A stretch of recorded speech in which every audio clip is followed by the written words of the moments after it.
My name is John Backus, and I am currently a consultant with Integrity Pharmacy Consultants, and my region is the Upper Midwest, covering the states of Michigan, Ohio, Indiana, Northern Illinois, Wisconsin, and Western Pennsylvania. I am a former multi-store pharmacy owner myself.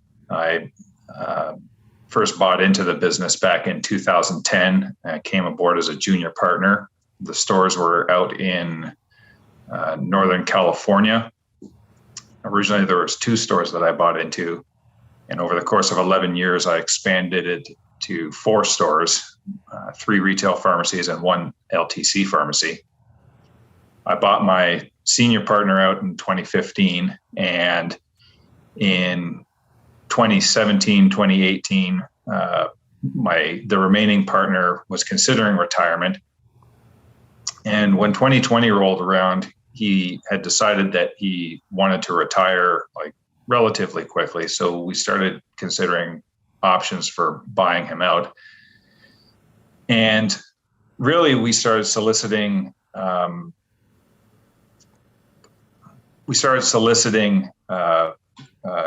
not bids, but inquiries as to what the value of our pharmacy business would be, so that we could get an accurate price for me to buy out my partner.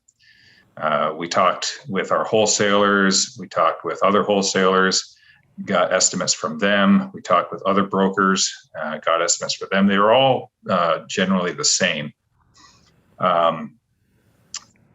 And my business partner was not fully comfortable with the valuations that we were being given. He thought that the business was worth a lot more than what we were being quoted.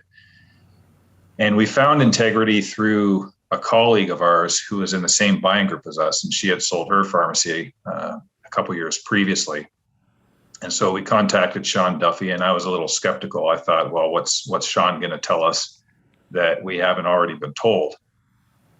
And Sean intimated to us that the value of our pharmacy, based on what he was seeing in the market, could be worth a lot more than what we were being quoted by our wholesalers and other brokers that were out there. When Sean gave us his valuation, it was more than what other brokers and what the wholesalers had valued our pharmacies at. And he said, based on the relationships that he had built with some of the buyers that were out there, as well as the experience that the consultants that he had on his team, who were former acquisition directors with some of the major chains,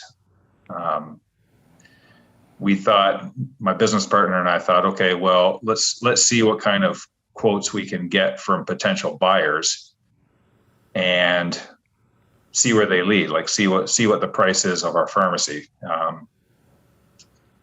We listed with Sean only thinking that, okay, well, let's just see what the price actually is that buyers are willing to pay. And he was able to negotiate a price for our pharmacy that was way beyond anything that we were quoted with any of the wholesalers and with any of the other pharmacy brokers that we had talked to.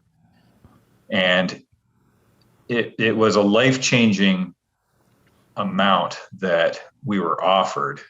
And I could not myself foresee taking out a bank loan to purchase my partner out at the price that we were being quoted from the buyers that Sean brought to us. The decision was made at the time to accept the offer that we were presented, and the price that was negotiated, there's no way that we would have been able to get that on our own. I mean, we had been contacted over the years numerous times by various buyers offering to buy our files or offering to buy our pharmacies.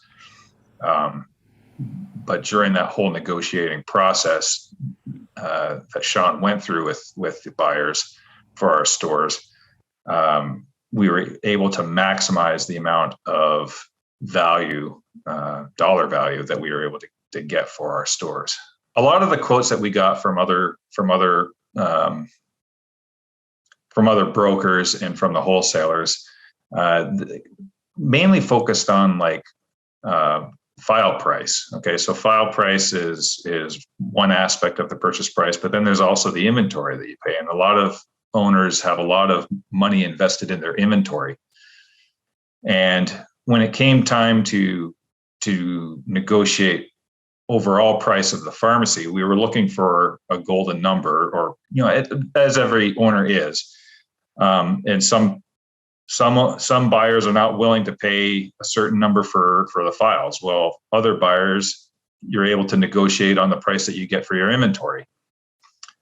Other brokers will say, okay, well, the buyers that are out there will pay X amount of dollars for your inventory based on a formula. But if they negotiate that price, how do you actually maximize that price that you get for your inventory? So what we couldn't push on as far as file price, we were able to maximize in inventory, and Integrity actually came out to our stores and helped us maximize that price.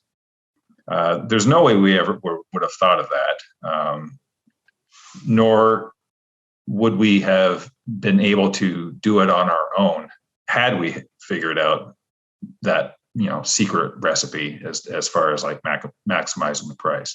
My big question, I got it a lot when I was an owner, and I still get it now that I'm a consultant, is when I was an owner, there was a lot of other pharmacy owners that would say, wow, you're young to be an owner. And nowadays they're like, wow, you're too young to have sold your pharmacies. Well, it's not the age, it's the mileage. And I was working 60 to 70 hours a week for the past 11 years. I was on call 24/7 for nursing homes and hospice. I was dealing with a staff of over 60 people.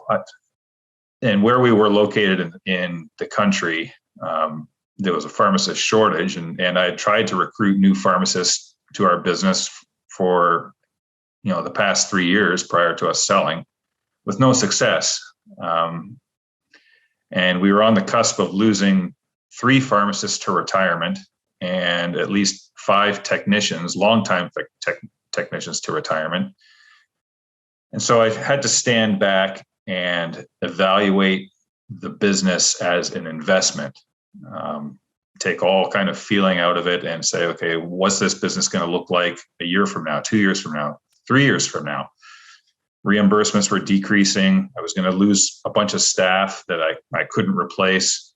The volume had never been higher. Where was that all going to go in the next 5 years? Was I going to lose value, or was I going to gain value? And I thought, well, I'm going to lose value. So here's the chance to maximize it. What do I do after I sell? And I asked Sean that. I said, well, do I do this in the Midwest? My wife and I had always dreamed of moving back to the Midwest where we were from. And I said, look, I've always had kind of this pie in the sky idea of moving back to Michigan and living on a lake somewhere and owning a pharmacy maybe there. Is that possible? Do you have pharmacies for sale in Michigan? And he said, well, actually, I'm looking for a consultant to help me do what I do, but in the Midwest. And you get to go out and talk to pharmacy owners and see if you can help them the same way I helped you.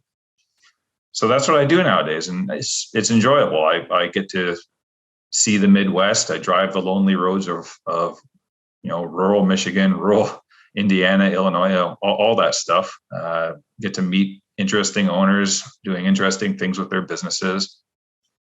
Some of them don't know what to do as far as retiring or planning an exit strategy. They've been doing this for 20, 30 years, and here they are. They want to transition out of the business. How do they do that? Who do they talk to? Who can they trust? I mean, a lot of them, they get multiple calls every week to sell their businesses, and how do they know, if they're getting the best deal? So I just try to relate to them my experiences and what I did as an owner and how integrity helped me. And hopefully we can help them in the same way. My experience helps me in my consultant role because I was a former owner of an extremely busy retail operation. I was very hands-on with my business, not all of it voluntarily. A lot of it was, I had to be there because I couldn't find any other pharmacist to take my place on the bench. I mean, where I was, there was a pharmacist shortage, so I had to work the bench a full day, and then I also had to do my owner duties after hours or before hours. I was routinely going in at 5 a.m. and coming home at 7 o'clock at night on top of my on-call duties. So I fought the war. I fought the war just like every other pharmacy owner is doing. Had to deal with DIR fees over the past 2 years. And my last 2 years in business, paid over $1.7 million in DIR fees. And even after I sold, over the next 6 months after I sold, I still paid $250,000 in DIR fees. When you triple the business, prescription wise and sales wise, and you double the amount of stores that you had and triple the amount of staff that you had, but you're only making half of what the previous owner made 10 years ago, it becomes kind of disheartening to continue on. You figure, well, we've increased the business as much as we have over the past 10 years, and I'm only doing half as well as the previous guy. So where is it going over the next 10 years? I just figured it's time to sell, see if we can do something different with our lives here. And maybe there's other owners that are in similar positions as I am, and how can I help them? So I understand their pain. Some of them are some owners that I talk to are completely sick and tired of the whole pharmacy scene. Others want to get into it. Others want to purchase stores. They've figured out the secret sauce, that the secret formula that it takes to operate a successful independent pharmacy business these days. And we help match those buyers with owners who are looking to sell.